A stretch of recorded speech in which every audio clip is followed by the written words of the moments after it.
40 জন পুরুষ মিলেও নড়াতে পারেনি, সেই দরজা হযরত আলী রাদিয়াল্লাহু আনহু এক হাতে উপড়ে ফেলেছিলেন। দেখুন শেরে খুদার সেই শক্তি যা খাইবার বিজয় করিয়েছিল। এটা ছিল খাইবার যুদ্ধের সময়। মুসলমানরা অনেক দিন ধরে খাইবারের মজবুত কেল্লা জয় করার চেষ্টা করছিলেন, কিন্তু কামিয়াবি মিলছিল না। বড় বড় সাহাবারা গিয়েছিলেন, কিন্তু সেই কেল্লা জয় করা সম্ভব হয়নি। তখন প্যারে নবী সাল্লাল্লাহু আলাইহি ওয়াসাল্লাম এমন এক ঘোষণা দিলেন যা সবাইকে অবাক করে দিল।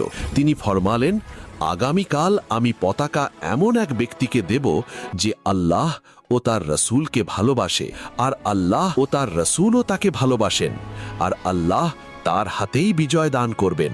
সকাল হলো তো নবী সাল্লাল্লাহু আলাইহি ওয়াসাল্লাম হযরত আলীকে ডাকলেন। সেই সময় হযরত আলীর চোখে প্রচণ্ড কষ্ট ছিল, তিনি কিছুই দেখতে পাচ্ছিলেন না।